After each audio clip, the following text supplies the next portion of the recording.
Good morning Chandini. Morning Preethi. Chandini, நம்ம தொடர்ந்து கொஞ்ச நாளா ஃப்ரீடம் ஃபைட்டர்ஸ் தான் பார்த்துட்டு இருக்கோம் இல்லையா? இன்னைக்கு ஒரு சூப்பரான ஃப்ரீடம் ஃபைட்டரும் வந்திருக்கேன். அவர் யாரு அப்படின்னு பார்த்தீங்கன்னா, அவர் ஒரு தமிழ்நாட்டை சேர்ந்தவர்.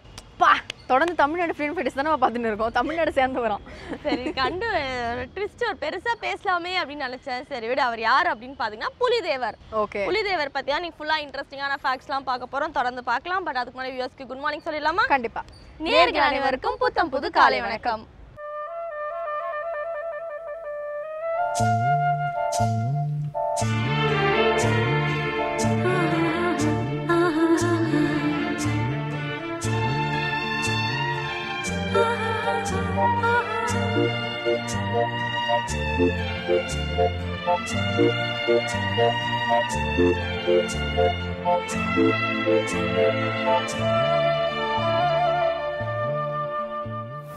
ஸோ பிரீத்தி, நம்ம புலிதேவர் இருக்காரு இல்லையா, அவர் சங்கரன் கோயில் அப்படின்ற அந்த தாலுக்குல தான் பிறந்தாராம். Actually one of the earliest freedom fighters in தமிழ்நாடுன்னு சொல்லலாம். அதாவது ரொம்ப முதல்ல வந்து பிரிட்டிஷ் வந்து எதிர்த்து நாங்கள் டாக்ஸ் கட்ட மாட்டோம், நாங்கள் ஏன் உங்களுக்கு அடிமையா இருக்கணும் அப்படின்னு சொல்லி போராட்டங்கள் ஆரம்பிச்சதுல இளம் வீரர் நினைச்சிட்டு அப்படி சொல்லலாம். ஒரு இளம் வீரர் கூட சொல்லலாம், இளம் ராஜான்னு கூட சொல்லலாம். ஏன்னா ஒரு கிங் தான் அவரு. அதாவது பாளையக்காரர்னு சொல்லுவாங்க. அதாவது குறுநில மன்னர்கள்ல இவரும் ஒருத்தர். நவாப் ஆஃப் ஆர்காட் தான் வந்து மெயின் மன்னரா இருப்பாரு. அவருக்கு கீழே நிறைய குறுநில மன்னர்கள் இருப்பாங்க. இவரு வீரபாண்டிய கட்டபொம்மன், இந்த மாதிரி குறிப்பிட்ட சில பேர்கள்லாம் வந்து இவங்களுக்கு மக்கள் கிட்ட இருந்து டாக்ஸ் கலெக்ட் பண்ணி இவங்களுக்கு கொடுக்கறது, இவங்க நவாப் ஆஃப் ஆர்காட்ல இருந்து வெல்த் எடுத்து மக்களுக்கு வந்து நல்லது செய்வாங்க. இந்த மாதிரி சில விஷயங்கள்லாம் செஞ்சுட்டு வந்திருக்காரு. ஸோ அந்த டைம்ல பிரிட்டிஷ் வந்துட்டு நீங்க எங்களுக்கு டாக்ஸ் பே பண்ணல அப்படின்னு சொன்னா, நான் ஏன் நிலத்துல இருந்து உனக்கு டாக்ஸ் பே பண்ணணும் அப்படின்னு சொல்லி எதிராக இவர் தான் ஃபர்ஸ்ட் இவர மாதிரி தான் கட்டபொம்மன் வசனம் பேசியிருப்பாரு. ஆமா, அதாவது எல்லா குறுநில மன்னர்களும் சேர்ந்து தான் இந்த விஷயத்தை பண்ணி ஆரம்பிச்சிருக்காங்க முதல்ல தமிழ்நாட்டில். ஓகே, ஒரு சூப்பரான இன்ஃபர்மேஷன் கொடுத்துருக்கேன் சாந்தினி. தொடர்ந்து நம்ம நிறைய இன்ட்ரெஸ்டிங்காக பேசுவோம்னு நினைக்கிறேன், பேசலாம். பட் அதுக்கு முன்னாடி இன்றைய நாளுடைய சூரியோதயம் பார்த்துடலாமா? கண்டிப்பா. இது சூரியோதயம்.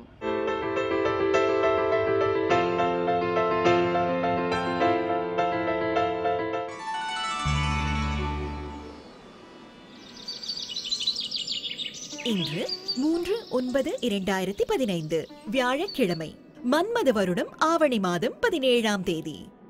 இன்று சூரியோதயம் 6:02. ராகு காலம் பகல் 1:30 மணி முதல் 3 மணி வரை. யமகண்டம் காலை 6 மணி முதல் 7:30 மணி வரை. குளிகன் காலை 9 மணி முதல் 10:30 மணி வரை. திதி பகல் 1:29 வரை பஞ்சமி, பிறகு சஷ்டி. பரணி நட்சத்திரம். நல்ல நேரம் என்னும் சுபவோரைகள் காலை 9 மணி முதல் 12 மணி வரை, பகல் 1 மணி முதல் 2 மணி வரை, மாலை 4 மணி முதல் 6 மணி வரை. அமிர்த சித்த யோகங்கள் கூடிய சுபதினம். இன்று கன்னி ராசிக்கு சந்திராஷ்டமம். சாந்தினி, இந்த புலிதேவரை பத்தின சூப்பரான இன்ஃபர்மேஷன் நீ சொன்னா, அவர் ஒரு கிங் அப்படின்னு சொல்லி. அவர் ராஜாவா இருந்தாலும் வந்து நம்ம ஃப்ரீடம்காக போராடின முதல் கிங் இவர் தானா? ஓகே. ஸோ பிரிட்டிஷ்க்கு அகேன்ஸ்டா பயங்கரமா இவர் போராடி இருக்காரு. ஆரம்பத்துல இவருக்கு வந்து மருதநாயகம் அப்படின்ற ஒரு மன்னரை கண்டா ஆகாதான். ரெண்டு பேரும் அடிச்சுக்கிட்டே இருப்பாங்க. ஆனா வந்து பிரிட்டிஷ்க்கு அகேன்ஸ்டா போராடணும் அப்படின்னும் போது ரெண்டு பேரும் கை கோர்த்து சேர்ந்து வந்து போராடினாங்களாம். ஓகே, எதிரிக்கு எதிரே நண்பன் ஆயிட்ட மாதிரி. ஓகே, சூப்பரா பண்ணாங்க, நல்ல விஷயம். தொடர்ந்து நம்ம பேசலாம். தொடர்ந்து பார்த்தீங்கன்னா இலக்கிய மேகம் ஸ்ரீனிவாசன் அவர்கள் அபிராமி அந்தாதியில இருந்து ஒரு பாட்டு மற்றும் அதோட விளக்கத்தோட காத்துட்டு இருக்காரு. பார்த்துலாமா? பார்த்துலாம். இது அபிராமி அந்தாதி.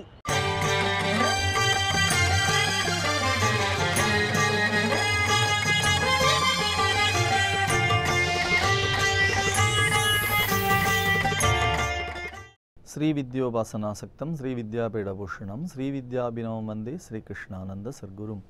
அனைவருக்கும் இனிய காலை வணக்கம். மறுமையில் இன்பம் உண்டாக என்கின்ற அற்புதமான தமிழ் பாக்கள் இப்பொழுது நாம் சிந்தித்து கொண்டிருக்கிறோம். அபிராமி அந்தாதியினுடைய 31வது பாடல். உமை ஒரு பாகரும் ஏக உருவில் வந்து இங்கு எமையும் தமக்கு அன்பு செய்ய வைத்தார், இனி எண்ணுதற்கு சமயங்களும் இல்லை, இன்று எடுப்பாள் ஒரு தாயும் இல்லை, அமையுறு தோழியர் மேல் வைத்த ஆசையுமே என்ற அருமையான பாடல். இறைவன் அர்த்தநாரீஸ்வர கோலத்திலே வந்தான். அர்த்தநாரீஸ்வர கோலம் என்று சொன்னவுடனே நமக்கு அடுத்த கணம் நினைவுக்கு வருவது திருச்செங்கோடு. திருச்செங்கோட்டிலே எம்பெருமானுடைய திருமலையையே வழிபாடு செய்யலாம் என்பதுதான் அருமையான பிரார்த்தனையாக இருக்கும். பற்றெனக்கின்றி நின் திருப்பாதமே மனம் பாவித்தேன், பெற்றலும் பிறந்தேன் இனி பிறவாத தன்மை வந்து எய்தினேன், கற்றவர் தொழுது ஏத்தும் திரு சீர் பாண்டி கரையூரிற் கொடுமுடி நற்றவா, உனை நான் மறைக்கினும் சொல்லுனா நமசிவாயவே என்ற சுந்தரருடைய அற்புதமான தேவாரமுடைய திருச்செங்கோடு உமையும் உமை ஒரு பாகரும் ஏக உருவில் வந்து இங்கு எமையும் தமக்கு அன்பு செய்ய வைத்தார். இனி எண்ணுதற்குச் சமயங்களும் இல்லை. நான் உன்னுடைய சமயமாகிய அன்பு சமயத்தை கெட்டியாக பிடித்து கொண்டேன். உன்னுடைய சமயம் எது? அபிராமி சமயம் என்று சொல்லுவார் பின்னாலே. அபிராமி சமயம் எது? அதற்கான குறியீடு எது என்று கேட்டால் மிக அழகான விளக்கத்தை பின்னாலே சொல்லுவார். அபிராமி சமயம் என்பது எப்படி இருக்கும் தெரியுமா? விரும்பித் தொழும் அடியார் விழி நீர் மல்கி மெய்வுலகம் அரும்பித் ததும்பி ஆனந்தமாகி அறிவு இழந்து சுரும்பிற் கழித்து மொழி தடுமாறி முன் சொன்னையெல்லாம் தரும் பித்தர் ஆவரென்றால் அபிராமி சமயம் நன்றே என்று சொல்லுவார். இந்த அன்பினுடைய முதிர்ச்சி காரணமாக இந்த செயல்களெல்லாம் நடைபெற்று கொண்டே இருக்கும். கண்ணீர் ததும்பும் வார்த்தை தடுமாறும் பித்தனை போலே ஆவார்கள். இதெல்லாம் எதனுடைய வெளிப்பாடு என்று கேட்டால் அன்பினுடைய வெளிப்பாடு. நான் பராசக்தியினுடைய சன்னிதானத்திலே போய் நிற்கிறேன். நீங்கள் பராசக்தியினுடைய சன்னிதானத்திலே போய் நின்று பாருங்கள்.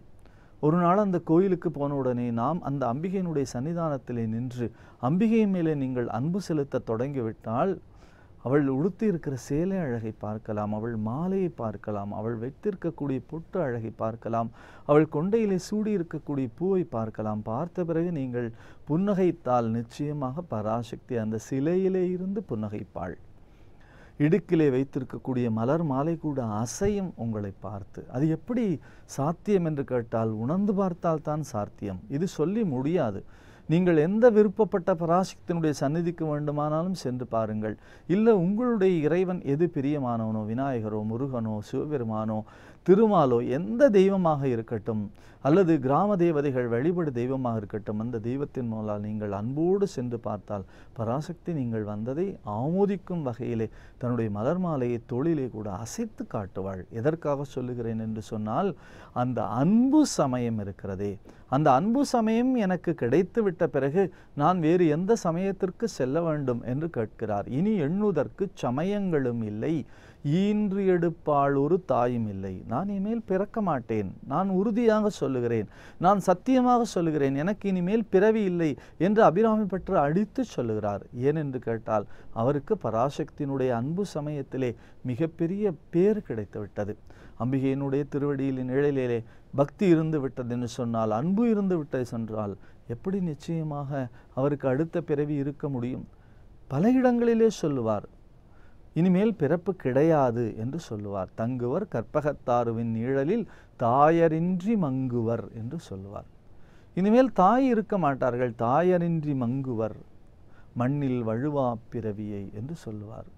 இந்த பிறவி பிணியை நோக்கக்கூடிய மிக உன்னதமான விஷயம் அவர் தெளிவாக சொல்லுவார். உடையாளை உல்கு செம்பட்டு உடையாளை ஒளிர்மதி செஞ்ச அடையாளை வஞ்சகர் நெஞ்ச அடையாளை தயங்கு நுண்ணூல் இடையாளை எங்கள் பெம்மான் இடையாளை இங்கு இனி என்னை படையாளை என்று உறுதிபட சொல்லுவார். இனி எண்ணுதற்கு சமயங்களும் இல்லை, இன்று எடுப்பாள் ஒரு தாயும் இல்லை. எனக்கு இனிமேல் பிறவி கிடையாது. இன்று எடுப்பாள் ஒரு தாயும் இல்லை. அது எந்த பிறவியாக? மனித பிறவி மட்டும் இல்லை, இந்த சராசரத்தில் இருக்கக்கூடிய எந்த பிறவியாக இருந்தாலும் இனி எனக்கு பிறப்பு கிடையாது. இன்று எடுப்பாள் ஒரு தாயும் இல்லை, அமையும் அமையுறு தோழியர் மேல் வைத்த ஆசையுமே.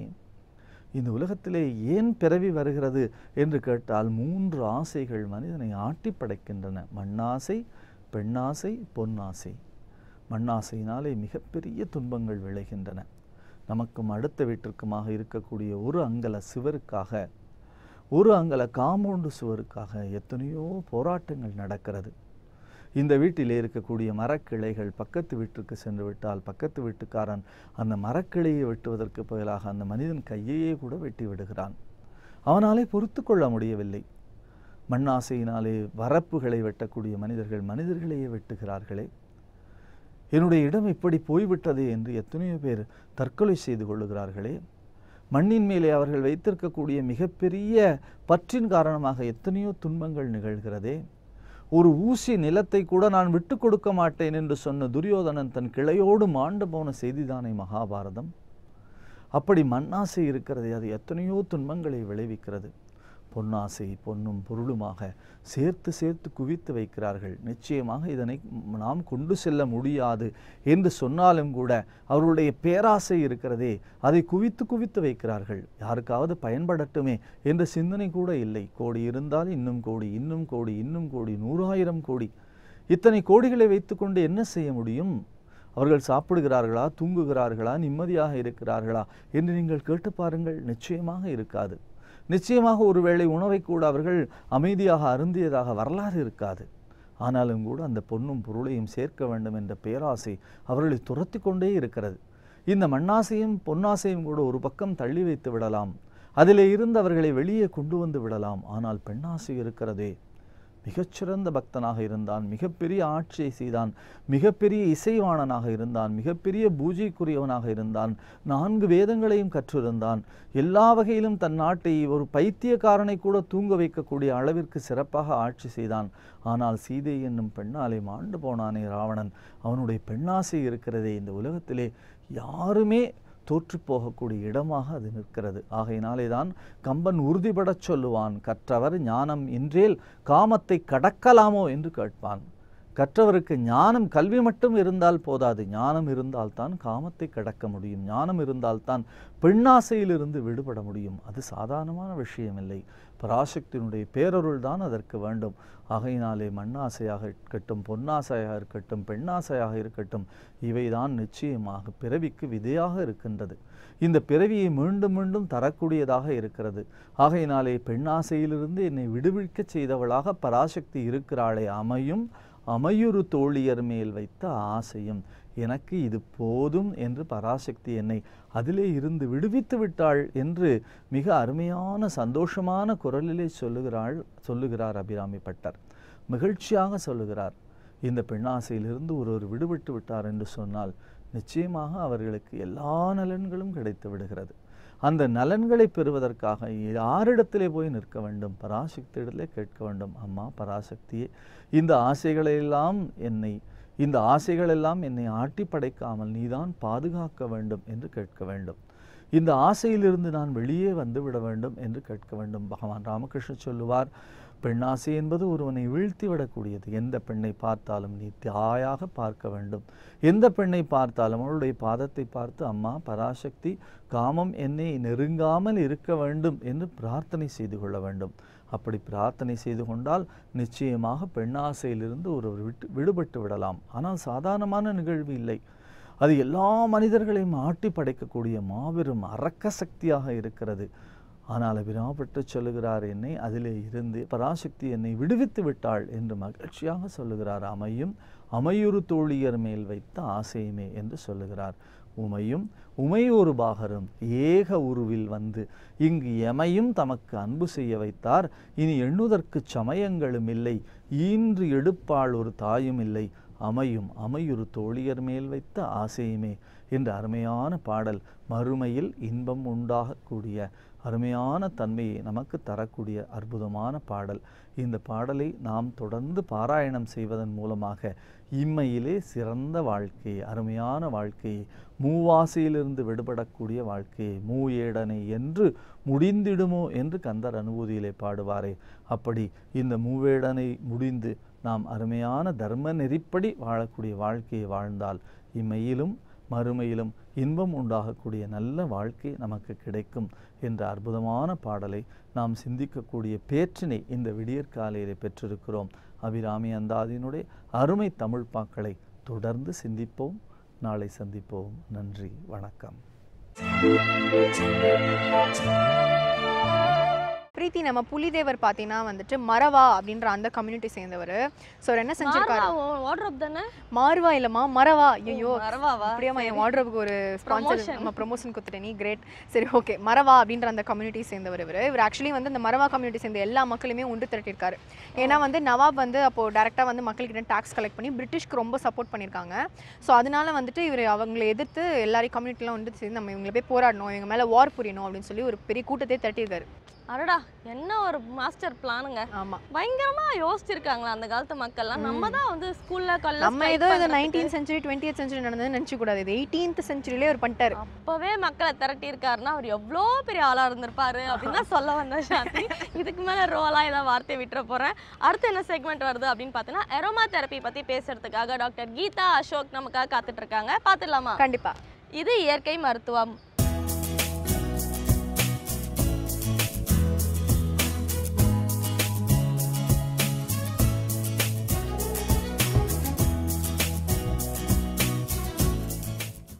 வேந்தர் டிவி நேயர்களுக்கு வணக்கம்.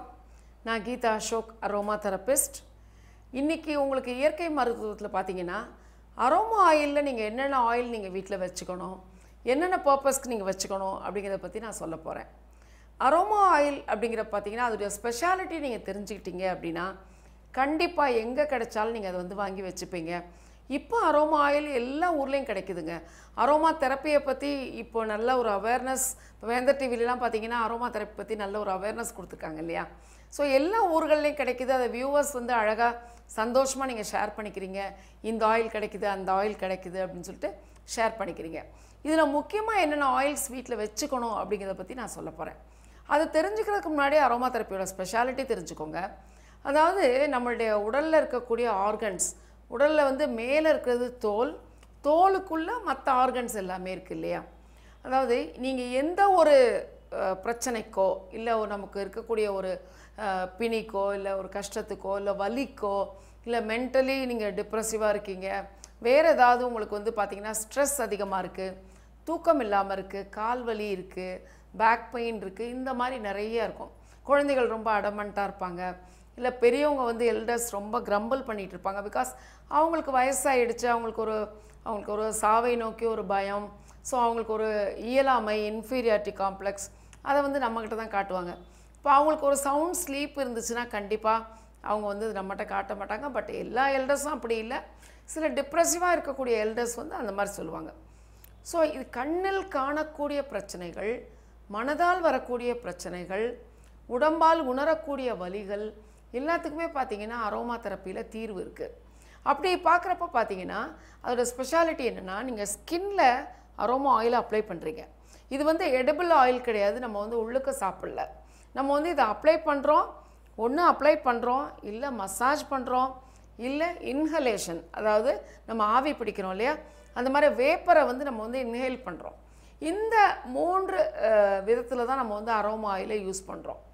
இதில் என்ன பண்ணுது அப்படின்னு பார்த்தீங்கன்னா, நம்ம ஸ்கின்ல வந்து 3 அடுக்குகள் இருக்கும். அதாவது எபிடர்மிஸ், டெர்மிஸ், சப்கியூட்டேனியஸ்ன்னு சொல்லிட்டு 3 லேயர் இருக்கும். இப்போ உங்களுக்கு ஸ்கின் சம்மந்தப்பட்ட பிரச்சனையோ இல்லை முடி சம்மந்தப்பட்ட பிரச்சனையோ பார்த்தீங்கன்னா உள்ளே இருக்க அடுக்குகளில் தான் அதற்குரிய காரணிகள் இருக்கும். இப்போ உங்களுக்கு நிறைய பரு வருதுன்னா செபேஷியஸ் கிளாண்ட்ஸை வந்து கண்ட்ரோல் பண்ணணும். உங்களுக்கு மங்கு விழுது, பிக்மெண்டேஷன் ப்ராப்ளமாக இருந்தால் மெலனின் பிரேக் தெரப்பின்னு சொல்லிட்டு உங்களுடைய மெலனோசைட்ஸ், நிறம் உற்பத்தி பண்ணுற காரணிகள், அங்கே நமக்கு ட்ரீட்மெண்ட் கொடுக்கணும். இல்லை ஸ்கின்ல வந்து ஒரு சைன் ஆஃப் ஏஜிங் இருக்குது, ட்ரைனஸ் இருக்குது, சுருக்கங்கள் இருக்குது, அதை சரி பண்ணணும். ஸ்கின்னுக்கு ஒரு லிஃப்டிங் கொடுக்கணும்னா 3rd லேயரில் இருக்கக்கூடிய சப்கியூட்டேனியஸ் லேயர், அங்கே இருக்கக்கூடிய கொலாஜன் அண்ட் இலாஸ்டினுக்கு நம்ம ஸ்டிமுலேஷன் கொடுக்கணும். இந்த மாதிரி ஸ்கின்னுக்குள்ளே உடம்புக்குள்ளே இருக்க ஆர்கன்ஸ்க்கு நம்ம வந்து ஒரு தீர்வு கொடுக்கணும். அப்படிங்கிறப்ப அதுக்கு அரோமா தெரப்பி ரொம்ப ஹெல்ப் பண்ணும். ஏன்னா நீங்கள் அப்ளை பண்ணி 2லேருந்து 20 செகண்ட்ஸில், 20 வினாடிக்குள்ளே நீங்கள் அப்ளை பண்ண ஆயில் உங்களுடைய ஸ்கின்னில் இருக்க மைக்ரோ லெவல் போர்ஸ் வழியாக உள்ளே இருக்க ஆர்கன்ஸை போய் ரீச் பண்ணும். ஓகே, இது வந்து உடல் ரீதியாக வரக்கூடிய பிணிகளுக்கு அப்படின்னு எடுத்துக்கலாம். மற்றபடி மென்டலி டிப்ரெஷன், தூக்கம் இல்லை, அடமண்ட் சில்ட்ரன், கோஆப்ரேட்டிவ் நான் கோஆப்ரேட்டிவ் சில்ட்ரன் அப்படிலாம் இருக்காங்க, and mentally retarded and over ஆக்டிவாக ஆட்டிசம் சில்ட்ரன், இந்த மாதிரிலாம் பார்த்திங்கன்னா நிறைய மன ரீதியான பிரச்சனைகள், தொழில் ரீதியான பிரச்சனைகள், டிப்ரெஷன், ஒரு அட்டென்ஷன் புவராக இருக்கும், லேக் ஆஃப் அட்டென்ஷன் இருக்கும். அந்த மாதிரி இருக்கிறவங்களுக்கு பார்த்திங்கன்னா நீங்கள் வந்து ஸ்மெல் பண்ணுறதுலையே அந்த டிப்ரெஷன்லேருந்து நீங்கள் வெளியே வர முடியும். ஸோ அதுக்கும் பார்த்திங்கன்னா நீங்கள் வந்து உங்கள் மூக்கில் சிலியா அப்படின்னு சொல்லிட்டு முடி இருக்கும். மூக்குக்குள்ளே இருக்க சின்ன முடிகள் வந்து அது சாதாரண விஷயம் இல்லைங்க. நம்ம இன்றைக்கி சர்வைவ்டாக இருக்கிறோம், நமக்கு நல்ல விஷயங்கள் தெரியுது, அதாவது ஒவ்வொரு ஸ்மெல்லும் நமக்கு தெரியுது, நல்ல ஸ்மெல் கெட்ட ஸ்மெல்னு சொல்லிட்டு அதை நம்ம வந்து டிஃப்ரென்ஷியேட் பண்ண தெரியும். கிட்டத்தட்ட 1,00,000 வகையான ஸ்மெல்லை வித்தியாசப்படுத்தி வேறுபடுத்தி நமக்கு தெரியப்படுத்துறது மூக்குக்குள்ளே இருக்கக்கூடிய சிலியாங்கிற முடி. அந்த முடி என்ன பண்ணும், நம்ம ஒன்றை வந்து ஸ்மெல் பண்ணுறோம், ஒரு அரோமா தெரப்பி ஸ்மெல் பண்ணுறோன்னா அந்த ஆயிலில் இருக்கக்கூடிய அந்த ஸ்மெல்லை வந்து உள்வாங்கி அதில் ரிசப்டார்ஸ்னு இருக்கும், அது மூலமாக ஓல்ஃபேக்டரி சிஸ்டம்னு அதுக்கு பேர், அது மூலமாக பிரெயினுக்கு அனுப்போம். பிரெயினுக்கு அனுப்புகிறப்போ பிரெயினில் இருக்கக்கூடிய லிம்பிக் சிஸ்டம் அதை வாங்கி நம்ம உடலில் இருக்கக்கூடிய ஆர்கன்ஸ்க்கு வந்து ஆர்டர் கொடுக்கும். ஸோ இப்போ நமக்கு ஒரு தலை வலிக்குது, நமக்கு ஒரு தலைவலி தைலம் தேய்க்கிறோம், ஃபியூ செகண்ட்ஸில் நம்ம அந்த வலியிலேருந்து சப்சைட் ஆகிறது நம்ம உணர்கிறோம் இல்லையா. காரணம் என்னென்னா அரோமா தெரப்பி.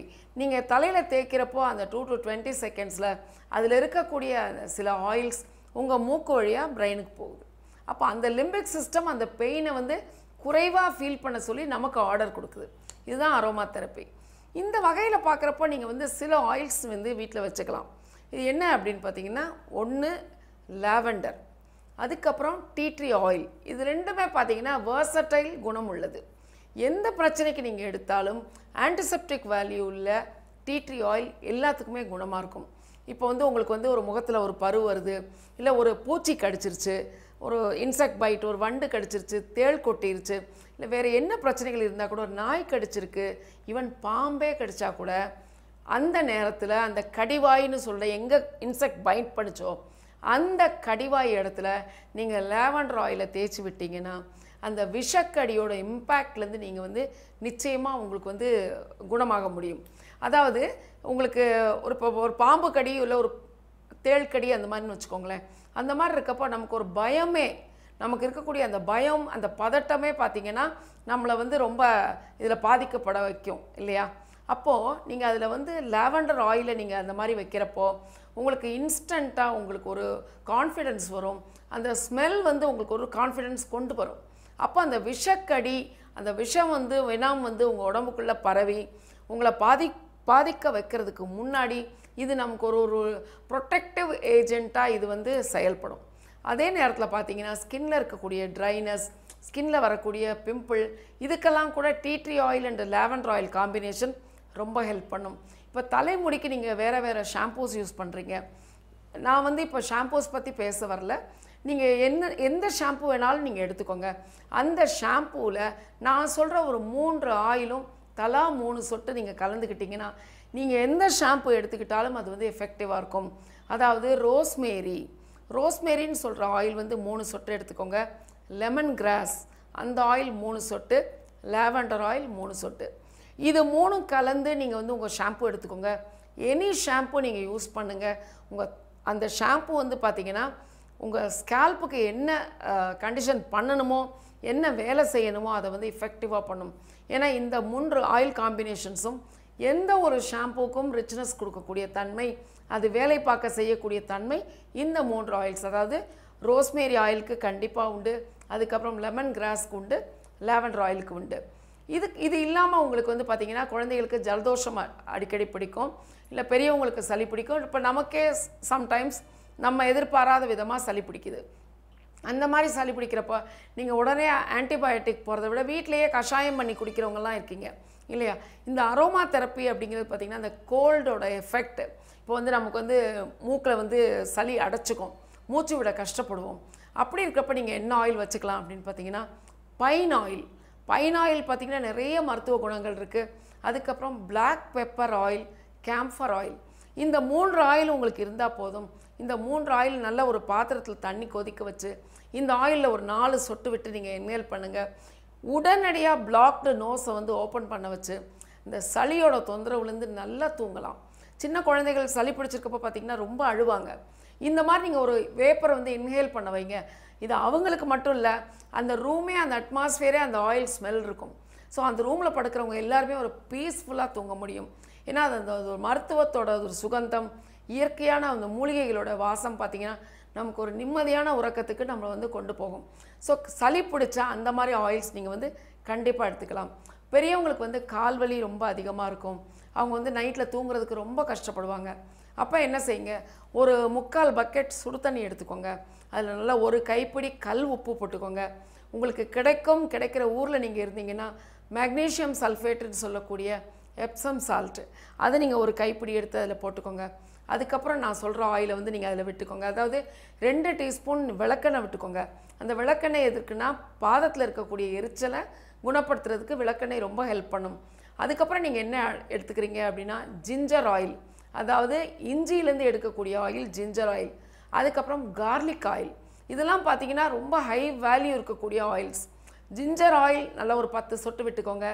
கார்லிக் ஆயில் 10 சொட்டு விட்டுக்கோங்க. யூகேலிப்டஸ் ஆயில் எசென்ஷியல் ஆயிலே உண்டு, அது ஒரு 10 சொட்டு எடுத்துக்கோங்க. டீ ஆயில் 10 சொட்டு எடுத்துகிட்டு நல்லா அந்த தண்ணி ஆறுற வரைக்கும் பெரியவங்களை வந்து நல்லா காலை அமிழ்த்தி இம்மர்ஸ்டாக வைக்க சொல்லுங்கள். நிச்சயமாக பாருங்கள், அதுக்கப்புறம் அவங்க காலை அதுலேருந்து வெளியே எடுத்து டவலில் துடைக்கிறப்பவே அந்த கால் வலி இன்ஸ்டண்ட்டாக போயிருக்கிறத உணர்வீங்க.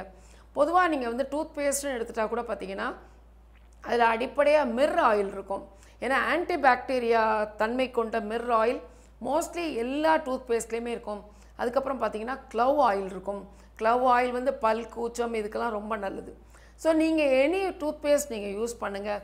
நீங்கள் வச்சுருக்க அரோமா ஆயில் ஒரு ட்ராப் மிர், ஒரு ட்ராப் நீங்கள் க்ளவ் ஆயில் கலந்து நீங்கள் வந்து டூத் பேஸ்ட் யூஸ் பண்ணி பாருங்கள். உங்கள் பல்லில் இருக்கக்கூடிய பாக்டீரியா சொத்தையாக இருந்தால் கூட அதெல்லாம் ரொம்ப எஃபெக்டிவாக இருக்கும். இப்போது லேட்டஸ்ட்டாக பார்த்தீங்கன்னா டென்டிஸ்ட்ரியில் கூட அரோமா தெரப்பியை வந்து மாணவர்கள் ஆராய்ச்சிக்கு பண்ணுறாங்க. ஈவன் என்கிட்ட கூட அப்ரோச் பண்ணுறாங்க, அரோமா தெரப்பி எந்த அளவுக்கு டென்டிஸ்ட்ரிக்கு ஹெல்ப் பண்ணுது அப்படின்னு சொல்லி அதை பற்றி மிகப்பெரிய ஆராய்ச்சிகள்லாம் அவங்க வந்து பண்ணிக்கிட்டு இருக்காங்க. ஸோ இந்த மாதிரி ஆயில்ஸ்லாம் நீங்கள் வீட்டில் வச்சுருக்கப்போ பார்த்தீங்கன்னா இன்ஸ்டண்ட்டாக ஒருத்தருக்கு ஒரு மருத்துவ சிகிச்சை தேவைப்படுது, நம்ம எப்படி ஒரு ஃபஸ்ட் எய்ட் பாக்ஸ் வச்சுருக்கோமோ அதே மாதிரி இன்ஸ்டண்ட்டாக தீர்வு கொடுக்கக்கூடிய தன்மை இந்த அரோமா ஆயில்ஸ்க்கு உண்டு. சாந்தினி, நம்ம புலிதேவர் வந்து நெல்கட்டும் சேவல் அப்படின்ற ஒரு ஊரை தான் ஆட்சி புரிஞ்சிட்டு இருந்தாரு. இது எல்லாமே நமக்கு தெரியும். அவரோட ஹெட் குவார்ட்டர்ஸும் அந்த ஊர் தானா. ஆனா அந்த ஊர்ல என்ன பிரச்சனை அப்படின்னு பாத்தீங்கன்னா, நவாப்ஸ் இருக்காங்க பாத்தீங்கன்னா, நவாப்ஸ் ஆஃப் ஆர்காட் இருக்காங்க வந்து எப்பவுமே வந்து டாக்ஸ் எல்லாம் கலெக்ட் பண்ணி போய் பிரிட்டிஷர்ஸ் கிட்ட கொடுத்துட்டு இருக்காங்க. இது வந்து இவருக்கு சுத்தமா பிடிக்கல. நம்ம எதுக்கு பிரிட்டிஷர்ஸ்க்கு சப்போர்ட் பண்ணோம் அப்படின்ற மாதிரி போய் நவாப் ஆஃப் ஆர்காட் கிட்ட சண்டை போட்டிருக்காங்க. அவங்க கேட்கல, நாங்கள் பிரிட்டிஷர்ஸ்க்கு தான் வந்து ஃபேவராக இருப்போம் அப்படின்னு சொல்லியிருக்காங்க. ஸோ அங்கே ஆரம்பிச்சிருக்க கோல்டு வார், 2 பேரும் பயங்கரமாக சண்டை போட்டிருக்காங்க. ஸோ வந்து அந்த போரில் வந்து கடைசியாக வெற்றி பெற்றது யார் அப்படின்னு பாருங்க, நம்ம புலிதேவர் தான். ஸோ அந்த நவாப் ஆஃப் ஆர்காட் என்ன பண்ணியிருக்காருன்னா வந்து தன்னோட தோல்வியை எப்படி ஒத்துக்கிட்டாருன்னா வந்து அவர்கிட்ட போய் ஒரு கோல்டன் பிளேட்டும் ஒரு ஸ்வாடும் கொடுத்து தன் தோல்வியை வந்து பகிரங்கமாக ஒத்துக்கிட்டாராம். ஓகே, நல்லா இருக்கே. அப்போ நீ உன் தோல்வி ஒத்துக்கிறதுக்காக எங்கேயாவது கொடுத்து பிரீத்தி ப்ளீஸ். ஒத்துக்கிறேன், ஏதாவது தோத்ததான் ஒத்துக்கிறேன் சாந்தினி. இதுக்காக நம்ம பெட்டு கட்டுறோம், நீ தோக்குற நான் தான் வாங்குறேன், சரியா? நல்ல விளையாட்டா இருக்கு, நம்ம அப்புறமா விளையாடலாம். இது தொடர்ந்து பார்த்தீங்கன்னா doctor Sivaraman disease and prevention பத்தி பேசுறதுக்காக காத்துக்கிட்டு இருக்காரு. பார்த்துடலாம். இதனால மரிய ஆவல்.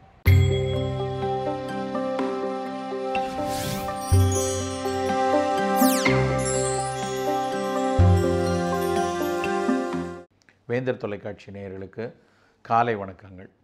ஒரு பெண்ணுடைய நலம் எப்படி இருக்குதோ, ஒரு பெண்ணுடைய உடல் நலமும் உள்ள நலமும் எப்படி இருக்கோ, அது வந்து ஒரு சமுதாயத்தினுடைய ஒரு நாட்டினுடைய நலத்தை குறிக்கும் குறியீடாக எடுத்துக்கொள்ளலான்ட்டு பல அறிஞர்களும் மருத்துவ அறிஞர்களும் நிறையவே சொல்லியிருக்காங்க.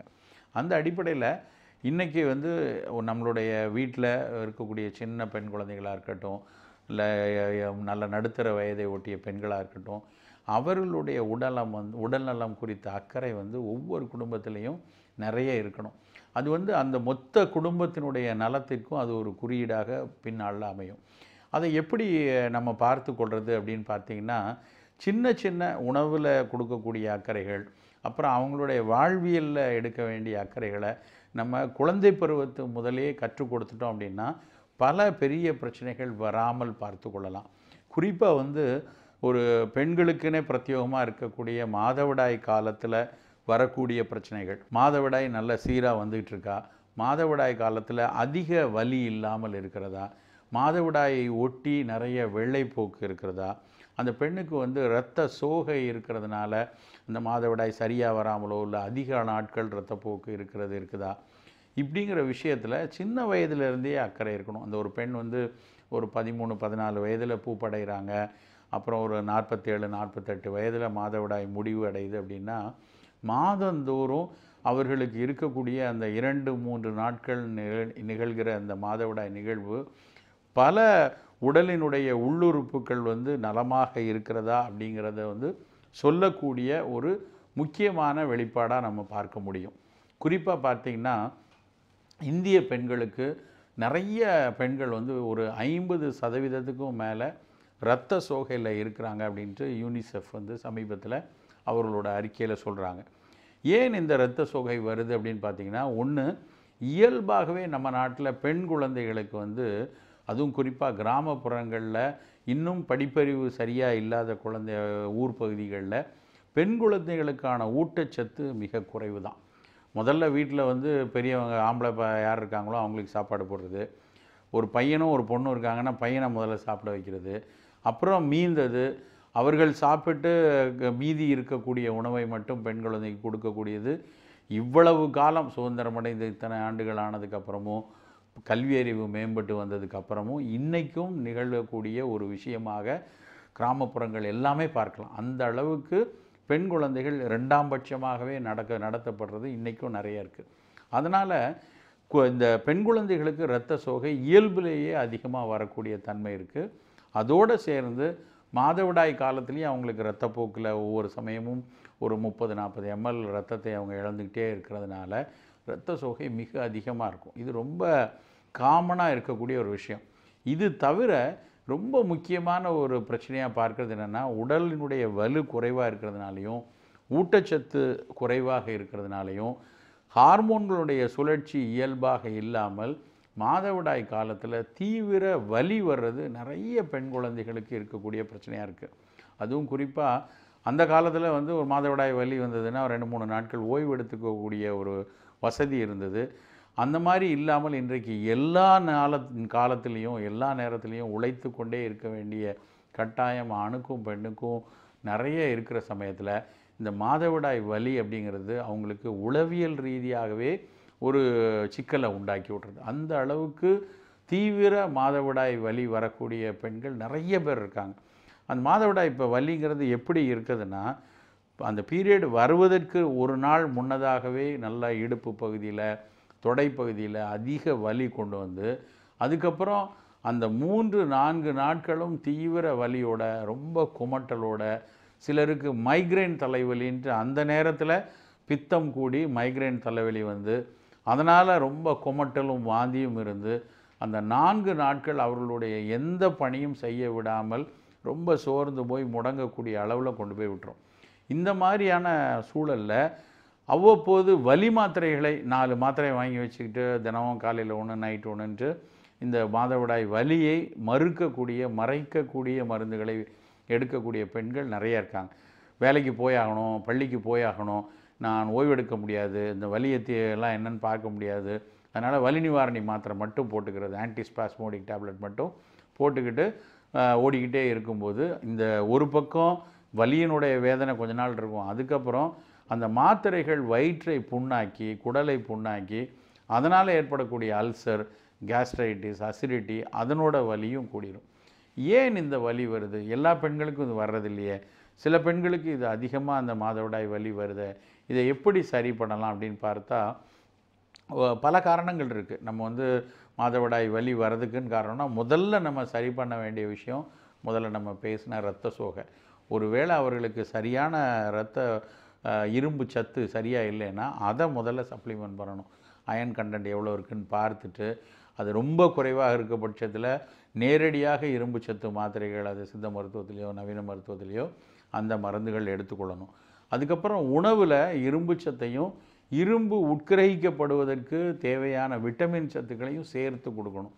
உதாரணமாக என்னென்னா, இரும்பு நேராக உடச்சி கொடுத்தோன்னா அது உடம்புல அப்சார்ப் ஆகிடாது. அது அப்சார்ப் ஆகணும்னா நல்லா தேவையான அளவுக்கு விட்டமின் சி இருக்கணும். விட்டமின் சி ரொம்ப சாதாரணமாக எலுமிச்சம்பழத்தில் இருக்குது, நல்ல ஆரஞ்சு பழங்களில் இருக்குது, ரொம்ப அதிகமாக கூடுதலாக இருக்கிறது நெல்லிக்கனியில் இருக்குது. அந்த நெல்லிக்காயை வந்து நம்ம சாறு எடுத்து 2 நெல்லிக்காயை அந்த விதையை நீக்கிட்டு நல்லா க்ரஷ் பண்ணி ஜூஸ் எடுத்து அதில் நல்லா 200 ml தண்ணீர் கலந்து காலை வேளையில் இந்த காஃபி டீக்கு பதிலாக நெல்லிக்காய் சாறு 1 குடித்தாலே இரத்த சோகை நல்லா போகும், உடலுக்கு நோய் எதிர்ப்பாற்றல் கொடுக்கும், இன்னும் பல நன்மைகளை வந்து அந்த நெல்லிக்காய் சாறு கொடுக்கும். அதை கொடுக்கலாம். இரத்த சோகையை குறைக்கிறதுக்கு கம்பங்கூழ் மிகச்சிறந்த ஒரு உணவு. கம்பங்கூழில் கம்பரிசியில் தான் இருக்கிற தானியங்களேயே அதிகமாக இரும்பு சத்து இருக்கிறது கம்பரிசி. அப்போ அந்த கம்பங்கூழை நல்லா சின்ன வெங்காயம் வச்சு, கருவேப்பிலை சட்னி அரைச்சி, எள்ளு சட்னி அரைச்சி, எள்ளு துவையல் அரைச்சி சேர்த்து சாப்பிட்டோன்னா எள்ளில் இரும்பு சத்து இருக்குது, கருவேப்பிலையில் இரும்புச்சத்து இருக்குது, கம்பில் அதிக இரும்புச்சத்து இருக்குது. அந்த கம்பை வந்து கம்பங்கூழில் சேர்க்கக்கூடிய மோர் வந்து ஒரு நிறைய லாக்டோபாசிலஸ் உள்ளது. அப்புறம் கம்பங்கூழில் இயல்பாக போடக்கூடிய வெங்காயத்தில் நிறைய பாலிஃபினால் இருக்குது. எல்லாம் சேர்ந்து அந்த பெண்ணுக்கு வந்து இரும்புச்சத்தையும் கூட்டும், கருப்பையை நல்லா உரமாக்குவதற்கு வலுவோடு வைத்து கொள்வதற்கு உதவியாக இருக்கும். புலால் சாப்பிட்றவங்களா இருந்தால் நல்ல கோழியுடைய ஈரலை எடுத்துக்கொள்ளணும். ஈரல் வந்து ரொம்ப சத்து நிறைந்த ஒரு உறுப்பு. அந்த ஈரல், கோழி ஈரல் வந்து விட்டமின் B12 நேரடியாக கொடுக்கக்கூடிய தன்மை உடையதுன்னு கண்டுபிடிச்சிருக்காங்க. அப்போ B12 வந்து நல்லா இருந்தால் தான் இந்த இரும்பு சோகை வராமல், அந்த பெர்னீஷியஸ் அனீமியான்னு சொல்லுவாங்க, இரும்பு சத்து நல்லா உடம்புக்குள்ளே அப்சார்ப் ஆகிறதுக்கு எவ்வளோ தூரம் விட்டமின் சியும் ஃபோலிக் ஆசிடும் தேவையோ அதே அளவுக்கு B12 இருந்ததுன்னா அந்த பெர்னீஷியஸ் அனீமியாவும் வராது. அதுவும் சேர்த்து எடுக்கும் பொழுது அவங்களுக்கு வந்து இந்த சோகை நீங்கி, அதனால் அந்த மாதவிடாய் சார்ந்து நிறைய ரத்தப்போக்கு வர்றது, இல்லைன்னா சரியாக படாமல் இருக்குது, ரெண்டுமே ஏற்படும் சோகையில். ரெண்டுமே இந்த மாதவிடாய் வலியை உண்டாக்கும். அதை வந்து தீர்ப்பதற்கு உதவியாக இருக்கும். இன்னொரு ரொம்ப எளிய ஒரு உணவு, நம்ம வந்து இந்த மாதவிடாய் வலி சின்ன குழந்தைகளில் அதிகமாக இருக்குது அப்படின்னா சிறப்பாக சாப்பிட்றது குமரி. குமரி அப்படின்னு அந்த பேர்லேயே அது பெண்ணுக்கானதுன்னு தெரிவிக்கிறது என்னென்னா, நம்ம சோத்து கத்தாழையை தான் குமரின்னு சொல்கிறோம். அந்த சோத்து கத்தாழையினுடைய மடலை விரித்து அதுக்குள்ளே நல்லா ஜெல்லி மாதிரி வெள்ளை கலரில் பனிக்கட்டி மாதிரி ஒரு பொருள் இருக்குது. அதை ஒரு ஸ்பூன் போல் எடுத்து நல்லா டேப் வாட்டரில் ஓடுற தண்ணியில் நல்லா கழுவிட்டோன்னா அது மேலே பிசு பிசுப்பாக இருக்கக்கூடிய ஒட்டக்கூடிய தன்மை உள்ள பொருள்லாம் போயிட்டு நல்ல தனி நொங்கு மாதிரி ஒரு இளநீர் உள்ளே இருக்கக்கூடிய தேங்காயிலுக்குள்ளே இருக்கக்கூடிய ஒரு தேங்காயோட திரட்டு மாதிரி ஒரு பனிக்கட்டி மாதிரி இருக்கும். அதை வந்து ஒரு ஸ்பூன் அளவுக்கு காலையில் பல் துலக்கின உடனே முதல் உணவாக அதை எடுத்துக்கொள்ளணும்.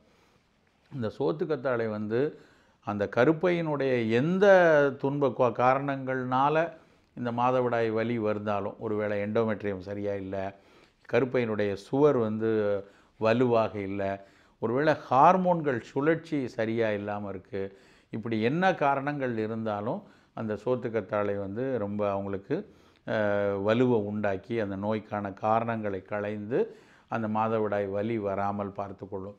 இந்த கற்றாழை அவ்வப்போது நான் எடுக்க முடியாது, நான் இருக்கிற இடத்துல எங்கே போய் கத்தாழை தேடுறது அப்படின்னா, இன்றைக்கு வந்து கத்தாழை ஜூஸாக நிறைய இடங்களில் கிடைக்குது. கற்றாழையில் லேகியங்கள் செய்து, குமரி லேகியம், வான்குமரி லேகியம், அது மாதிரி லேகியமாக கொடுக்குறாங்க மருத்துவர்கள். அதை வாங்கி வச்சு இந்த மாதிரி மாதவிடாய் வலி வரக்கூடிய பெண்கள் வந்து ஒரு அரை ஸ்பூன் எடுத்துக்கொள்ளலாம். இன்னொரு சாதாரண எளிய பொருள் நம்ம குடும்பங்கள்லாம் பழக்கத்தில் உள்ள பொருள் என்ன அப்படின்னா வந்து வெந்தயம். வெந்தயத்தை வந்து நல்லா வறுத்து பொடி செய்து வச்சுக்கிட்டு ஒரு அரை ஸ்பூன் காலையிலையும் மதியமும் சாப்பாட்டுக்கு முன்னாடி எடுத்துக்கிட்டோன்னா வெந்தயம் வந்து இந்த ஹார்மோன்களை வந்து சீராக்கி அது மூலமாக மாதவிடாய் வலி வராமல் தடுக்கும். அதோட வெந்தயம் நல்லா எடுக்கும்போது அவங்களுக்கு வேறு சில காரணங்கள் இருக்குது அப்படின்னா, நார்ச்சத்தை நிறைய கொடுக்கும், கரையும் நார்ச்சத்தும் இருக்கும், கரையாத நார்ச்சத்தும் இருக்கும். அது மூலமாக அதுவும் அவங்களுக்கு கூடுதல் மருத்துவ குணங்களை கொடுக்கும். இது இல்லாமல் அசோகப்பட்டை கஷாயம்னு சொல்லுவாங்க, சரக்கா இண்டிகான்னு ஒரு பிளான்ட். அது வந்து ஈஸ்ட்ரோஜன் அளவு ஒரு வேளை வந்து சரியாக இல்லைன்னா அது வந்து ஈஸ்ட்ரோஜனுக்கு எஃபெக்டை நல்லா கொடுக்கறதுக்கு இந்த சரக்கா இண்டிகான்னு சொல்லக்கூடிய அசோகப்பட்டை செய்த மருந்துகளை அவங்களுக்கு கொடுக்கலாம்.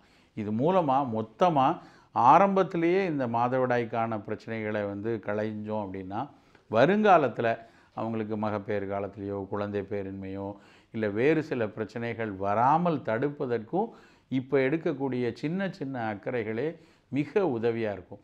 அதனால் மாதவிடாய் வலி வந்துச்சுன்னா வலி தானே, ஒரு வலி மாத்திரையை போட்டுக்கலாங்கிற மனோபாவத்தை நீக்கி என்ன காரணத்தினால் எனக்கு வலி வந்திருக்கிறது அப்படிங்கிறத தெரிஞ்சுக்கிட்டு சரியான சிகிச்சையை எடுத்துக்கொள்வது வந்து அந்த பெண்ணினுடைய நலத்தை காலத்திற்கும் போற்றக்கூடியதாக அமையும்.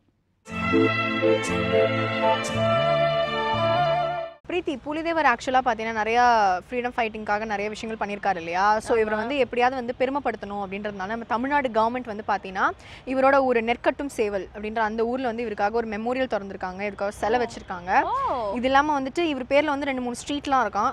ஸோ இந்த விஷயங்கள்லாம் போட்டிருந்தாங்க ப்ரொடியூசர் குத்த பேப்பரில். நான் வரும்போது ஒரு சௌந்தரி டவர்னு ஒன்று பார்த்தேன், அது வந்து உங்கள் பெருமைக்காக இல்லை ஐ திங்க் நீங்கள் ஸ்பெல்லிங் தப்பாக படிச்சிருப்பீங்கன்னு நினைக்கிறேன் பிரீத்தி. அது என் பேர் வந்து SHANTHINI. ஆனா அது SHANTI என்ன அங்க போய் இது வேறயா ஏமா கேஸ்ல மாட்டி விடுறது யாரோட நல்லனே தெரியலையே. ஓகே ஸோ வந்து அவர் வந்து நிறைய செலவுகள் வச்சிருக்காங்க, நிறைய ரோட்ல அவர் பேர் போட்டாங்க சொல்லுங்க. பிற்காலத்தில் நம்ம பேரும் ரோட்ல வைக்கிற மாதிரி நம்ம சாதனை செய்வோம். குப்பத்தொட்டிலாம் எழுதிப்பாங்க, வேற எதுலையும் எழுதி வைக்க மாட்டாங்க. ஆய் வச்ச காலங்காத்தாலே. ஓகே ஃபைனலாக என்ன செக்மெண்ட் பார்க்க போறோம் அப்படின்னு பார்த்தீங்கன்னா 12 ராசிக்கான பலனை சொல்றதுக்காக யதார்த்த ஜோதிடர் ஷெல்வி நமக்காக காத்துட்டு இருக்காரு. பார்த்துடலாமா? கண்டிப்பா. இது யோகம் நல்ல யோகம்.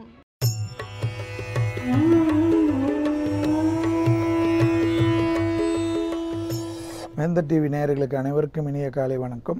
யோகம் நல்ல யோகம் நிகழ்ச்சியில் ஒவ்வொரு நாளும் உங்களை சந்திப்பதில் மகிழ்ச்சி அடைகின்றேன்.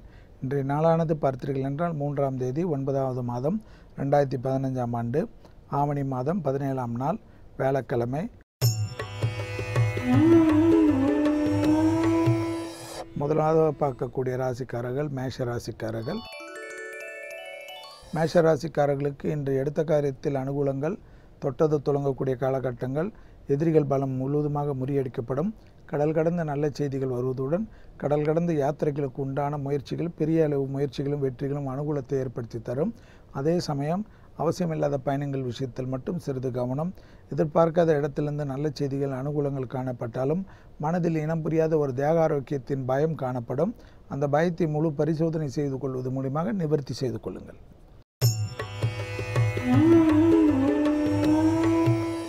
அடுத்ததாக நாம் பார்க்கக்கூடிய ராசிக்காரர்கள் ரிஷப ராசிக்காரர்கள். வரவுக்கு மீறிய செலவுகள் காணப்படுவதனால் குடும்பத்தாருடன் நல்ல நண்பர்களுடன் கலந்தாலோசிக்காமல் செய்யக்கூடிய முதலீடுகள் பெருமளவு மன கஷ்டத்தையும் சங்கடத்தையும் ஏற்படுத்தலாம். தேவையில்லாத முதலீடுகளை தவிர்த்து கொள்ளுங்கள். எதிர்பார்க்காத இடத்திலிருந்து நல்ல செய்தி வருவதற்கு உண்டான சாத்தியக்கூறுகள் காணப்படுகிறது. அதே சமயம் பிள்ளைகள் விஷயத்தில் சிறிது கவனம், சிறிது நிதானம். பிள்ளைகளுடைய சுபகாரிய தடைகள் பரிபூர்ண நிவர்த்தி ஏற்படுவது கண்கூடாக பார்க்கலாம். மனதிற்கும் சந்தோஷத்தையும் அனுகூலத்தையும் ஏற்படுத்தி தரும்.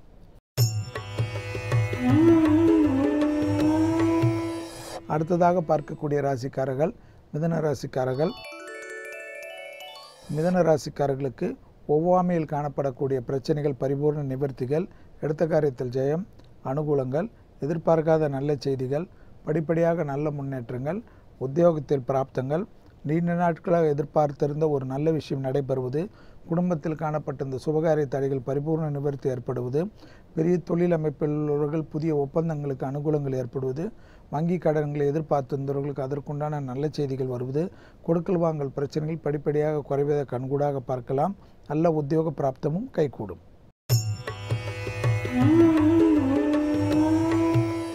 அடுத்ததாக பார்க்கக்கூடிய ராசிக்காரர்கள் கடக ராசிக்காரர்கள். உத்தியோகம், தொழில் அமைப்பு, வியாபார அமைப்பில் மிகப்பெரிய ஏற்றம், தெய்வ வழிபாடுகளுக்கு யாத்திரைகள், அனுகூலங்கள், பெருமளவு யோகங்கள், பெரிய மனிதர்களின் சந்திப்பது மூலியமாக அரசாங்க அமைப்பில் மிகப்பெரிய உத்தியோக பிராப்தம் கைகூடுவது, அரசு துறையில் காணப்பட்ட இந்த சங்கடங்கள் பரிபூர்ண நிவர்த்தி ஏற்படுவது, சுபகாரியத்திற்கு உண்டான முயற்சிகள் படிப்படியாக அசையும் பொருள் சேர்க்கைகள், குடும்பத்தில் உள்ள சுபகாரிய அமைப்புகளுக்கெல்லாம் முன்னுரிமை கொடுப்பது நன்மை தரும்.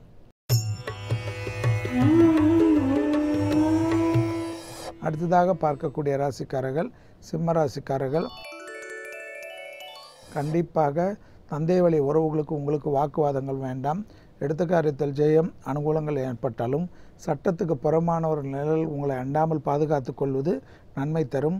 சட்டவிரோத காரியங்களில் தேவையில்லாமல் கணக்கு போன்ற விஷயத்தில் மிக கவனமாக இருப்பது நன்மை தரும்.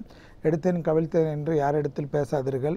சாதாரணமானவர்கள் என்று நினைத்து அவர்களிடத்தில் கோபதாபங்களை காட்ட வேண்டாம். பொறுமையாக இருப்பது நன்மை தரும். வண்டி வாகனத்தில் வித்தைகள் வேண்டாம்.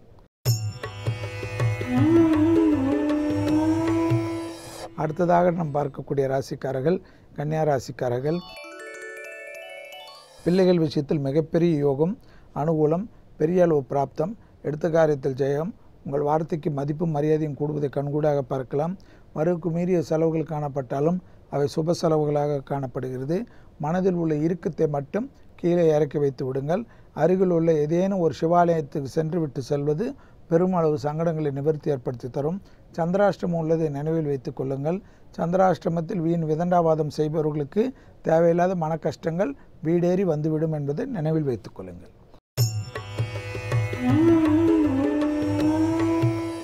அடுத்ததாக பார்க்கக்கூடிய ராசிக்காரர்கள் துலா ராசிக்காரர்கள்.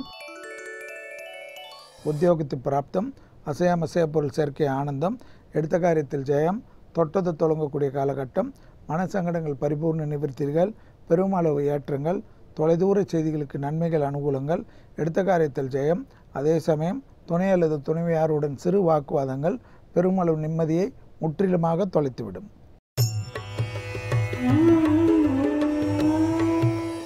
அடுத்ததாக நாம் பார்க்கக்கூடிய ராசிக்காரர்கள் விருச்சிக ராசிக்காரர்கள். யோகம், அனுகூலம், எடுத்த காரியத்தில் ஜெயம், படிப்படியாக நல்ல முன்னேற்றம், உத்தியோகத்தில் காணப்பட்ட இந்த சங்கடங்கள் நிவர்த்திகள், உத்தியோகத்தில் மிகப்பெரிய ஏற்றங்கள், படைப்பாளிகளுக்கு பாராட்டுகள், கலைத்துறையினர் சேர்ந்தவர்களுக்கு புதிய ஒப்பந்தங்கள், புது தொழில் அனுகூலங்கள், கூட்டாளிகளுக்கு உங்களுக்கும் இருந்த இடைவெளிகள் குறைவது, சுபகாரியத்தில் இருந்த பிரச்சனைகள் நிவர்த்தி ஏற்படுவது, காதல் அமைப்பு கூட பெற்றோர்களால் ஏற்றுக்கொள்ளப்படுவது என பல விஷயத்தில் அனுகூலங்கள், பழைய கடன்களை பைசல் செய்வதற்கு திடீரென்று யோகமும் அனுகூலமும் காணப்படும்.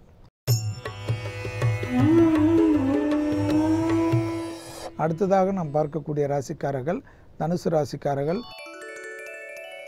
தொட்டது தொடங்கக்கூடிய காலகட்டம், எடுத்த காரியத்தில் ஜெயம், அனுகூல பிராப்தங்கள், உத்தியோகத்தில் மேன்மைகள், தந்தையாருடைய தேகாரோக்கியத்துக்கு சிறு கவனம், பூர்வீக சொத்தில் தேவையில்லாத வாக்குவாதங்கள் வேண்டாம், பூர்வீக சொத்தில் விட்டு கொடுத்தல் மிக நன்மை தரும், சட்டத்துக்கு புறமான ஒரு நிழல் கூட அண்டாமல் பாதுகாத்து கொள்ளுங்கள், பிள்ளைகளுடைய தேகாரோக்கியத்துக்கு சிறிது கவனமாக எடுத்துக்கொள்ளுங்கள், பிள்ளைகளுடைய சுபகாரிய தடைகளை குலதெய்வத்துக்கு முன்பாக படைத்துவிட்டு அவர்களுடைய ஜாதகத்தை வைத்துவிட்டு எடுத்துவிட்டு செய்வதே நன்மை தரும்.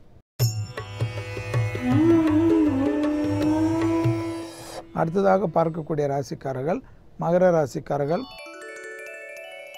யோகம், அனுகூலம், அதே சமயம் இரத்தத்தில் பரவக்கூடிய தொற்றுநோய் உபத்திரங்கள், மனசங்கடங்கள், சோம்பல்கள் விஷயத்தில் சிறிது கவனம், வண்டி வாகனத்தில் வித்தைகள் வேண்டாம், அப்படி செய்தீர்கள் என்றால் உங்கள் வித்தைகளை மருத்துவமனையில் தான் பார்க்க வேண்டி வரும்.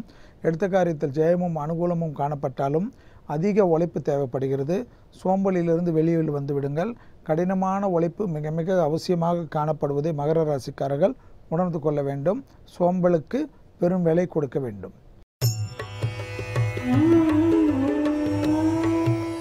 அடுத்ததாக பார்க்கக்கூடிய ராசிக்காரர்கள் கும்பராசிக்காரர்கள்.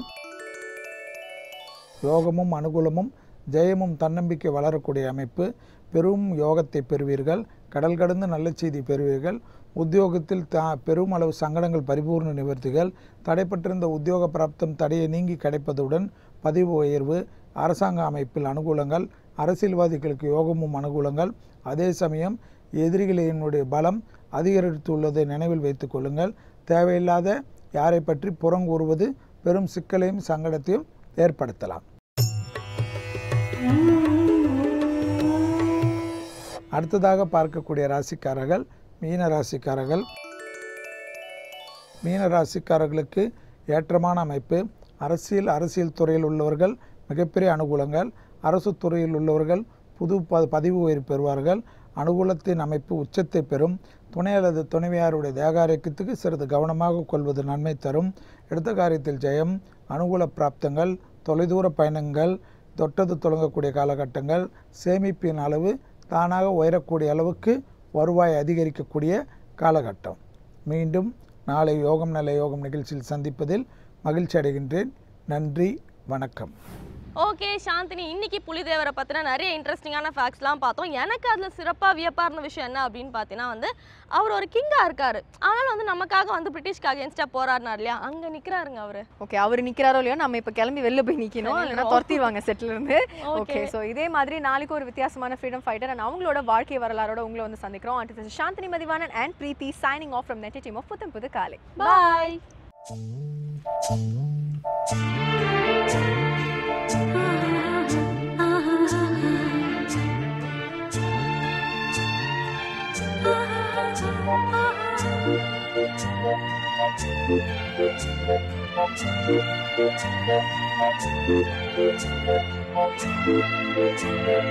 you.